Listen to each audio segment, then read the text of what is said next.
আমার বড় আপু ফারজানা দেখতে অনেক সুন্দরী ছিল। আমার আপুর বিয়ের ১ মাস পর দুলাভাই বিদেশ চলে যান।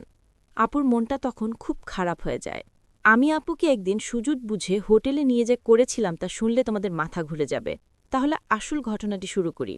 আমি রোহান, ১৫ বছর বয়স। আমার একমাত্র বড় বোন ফারজানা, বয়স ২১ বছর। ২ মাস আগে ফারজানা আপুর বিয়ে হয়েছে। দুলাভাই বিদেশে থাকে। বিয়ে করার জন্য ২ মাস আগে দেশ এসেছে।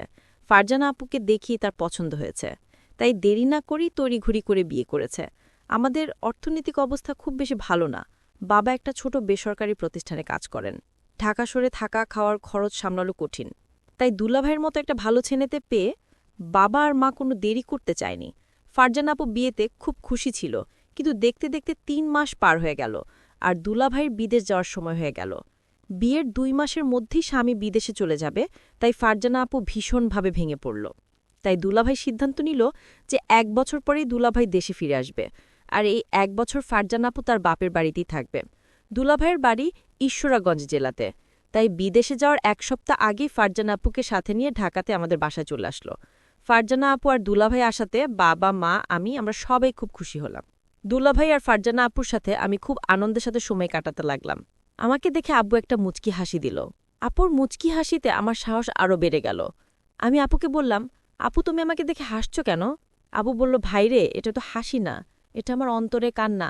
আমি জিজ্ঞেস করলাম, কেন আপু, কি হয়েছে? আপু বলল, তোর দুলাভাই বিদেশ চলে যাবে, এই কষ্টে আমি হাসছি, আর এই হাসির ভিতর ঢুকিয়ে আছে আমার কান্না। দুলাভাই বিদেশ যাওয়ার আগের রাতে আমি যা দেখলাম তা আমি ভুলতে পারছি না।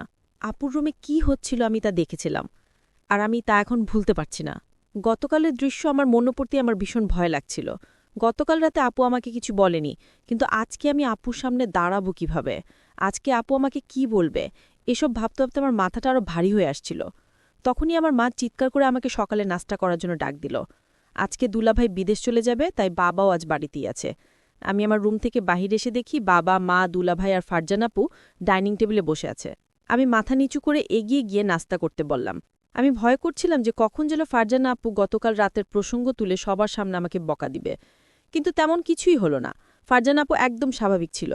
আপুর আচরণ দেখে মনে হচ্ছিল যেন গতকাল রাতে কিছুই হয়নি। আপুর আচরণ দেখে আমি স্বস্তি পেলাম। দুলাভাই বিদেশে চলে গেল, ফারজানা আপু সারাদিন মন খারাপ করে থাকল। সেদিন রাতে প্রায় 10:30টার দিকে আমি আমার রুম থেকে বাহির এসে দেখি ফারজানা আপুর রুমের জানালা খোলা, আর রুমের ভিতরে লাইট জ্বলছে। আমি এগিয়ে গিয়ে আপুর রুমের জানালায় দাঁড়ালাম। জানালা পর্দাটা একটু সরিয়ে দিয়ে দেখলাম আপু বিছানায় বসে বই পড়ছে। আমি জানালায় দাঁড়িয়ে আপুকে দেখলাম। আপুর মনটা ভীষণ খারাপ হয়ে আছে। বই পড়তে পড়তে আপু জানালার দিকে তাকিয়ে দেখল আমি সেখানে দাঁড়িয়ে আছি। আমাকে কিছু না বলে আপু আবার বই পড়তে লাগল। বই পড়তে পড়তে আপু বারবার আমাকে দেখছিল, আর মনে হলো বোন আমার কান্না করছে।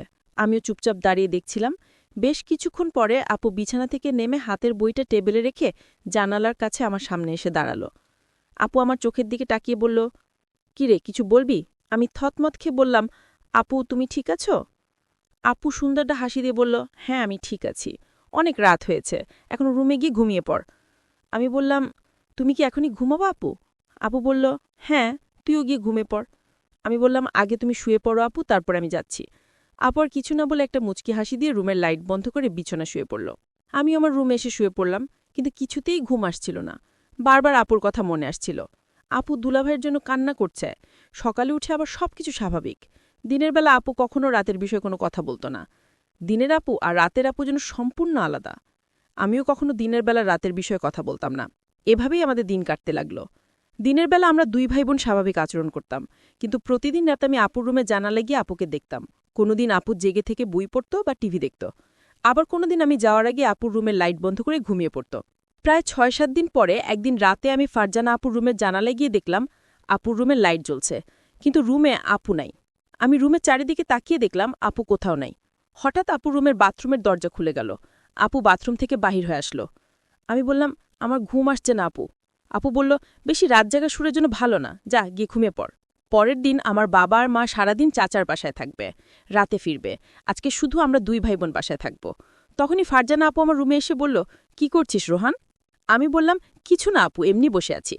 আপু বলল, আজকে কি তোর কোনো কাজ আছে? আমি বললাম, না আপু, আমার কোনো কাজ নাই। আজকে সারাদিন আমি তোমার সাথে গল্প করবে ভেবেছিলাম, যদি তুমি ব্যস্ত না থাকো। আপু বলল, ও আচ্ছা, তাহলে তুই গোসল করে ফ্রেশ হয়ে আমার রুমে আয়। আমি বললাম, ঠিক আছে আপু, আমি গোসল করে তোমার রুমে আসছি। আপু চলে যেতে আমি তাড়াতাড়ি গোসল করে আপুর রুমে গেলাম। আপুর রুমের দরজা খোলা ছিল। আমি রুমের ভিতরে ঢুকে দেখলাম আপু রুমে নাই। খেয়াল করলাম আপু নেই। আমি পাশের রুমে চলে গেলাম, সেখানেও আপু নাই। তাহলে আপু কোথায় গেল? আমার ভীষণ চিন্তা হচ্ছে। হঠাৎ লক্ষ্য করলাম আমার রুম আপুর গলার আওয়াজ আসছে, মনে হচ্ছে চিৎকার করছে। আমি অবাক হয়ে গেলাম, কিসের চিৎকার আসছে আমার রুম থেকে? আমি আমার রুমে যেতেই দেখলাম রুম ভিতর থেকে লক করা। আমি জানালার পাশে গেলাম, গিয়ে দেখলাম সেখানেও জানালা লক করা। আমার মন চাচ্ছে জানালা ভেঙে ঘরে ঢুকে পড়ি। কি হচ্ছে রুমে? আমার বোন এমন চিৎকার করছে কেন? আমি কোনো উপায় না পেয়ে দরজাটা ভাঙার চেষ্টা করলাম, কিন্তু দরজা কিছুতেই ভাঙতে পারছি না। অনেক চেষ্টার পর দরজাটা ভেঙে ফেললাম। দরজা ভেঙে রুমে ঢুকার সাথে সাথে যা দেখলাম তা দেখে আমার মাথা ঘুরে গেল। একটি ছেলের রুম থেকে জানালা দিয়ে পালিয়ে গেল। তাদের অনেক বুদ্ধি। আমি দেখলাম জানালা দিয়ে যেন পালাতে পারে সেজন্য আগে থেকেই প্রস্তুত করে রেখেছে। আমি আপুকে জিজ্ঞেস করলাম, আপু তোমার রুমে কে ছিল? আপু বলল, সেই জবাব কি তোকে দিতে হবে? আমি বললাম, আপু তুমি আমাকে ছোটবেলা থেকে অনেক স্নেহ করো, আর আমি যখন যা বলছি তাই করেছ। আপু তুমি আমাকে সাথে লুকিও না। এ ঘরে আর কে ছিল? বলো আপু, আমি জানতে চাই জানালা দিয়ে কে পালালো। আমার বোন কোনো উত্তর না দিয়ে আমাকে বলল, শোন, তুই আমার কাছে আর যা চাবি তাই পাবি, কিন্তু তুই আমাকে অন্য প্রশ্ন করিস না। আমি ভাবলাম আপু কি বলতে চায়, আমি যা চাইব তাই পাব। আমি আপুকে বললাম, আপুটি, কাছে আমি তোমার কাছে একটা জিনিস চাইব, তুমি কি দিবে? আপু বলল, বলেই দেখ না আমি দেই কিনা। আপুকে কথাটা বলতে আমার খুব ভয় হচ্ছিল। আমি আমতা আমতা করে বললাম, আপু আমি তোমারে নিয়ে দূরে কোথাও ঘুরতে যাব। আমি বাড়িতে তোমাকে আমার মনের কথাটা বলতে পারবো না, দূরে গেলে বলতে পারবো। আপু বলল, কতটা দূরে যেতে হবে? আমি আপুকে বললাম, কক্সবাজার গেলেই হবে। আমি মনে মনে চিন্তা করলাম আমার ভাইটা আমার কাছে এমন কি চাইবে যে কথাটা বাড়িতে বলতে ভয় পাচ্ছে।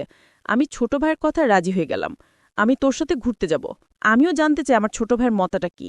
হঠাৎ ছোট ভাই আমাকে ডাক দিয়ে বলল, আপু আমি যে কথাটা তোমায় বলবো আর আমি তোমার কাছে যা চাইব তা কাউকে বলতে পারবে না। বিষয়টা গোপন রাখতে হবে।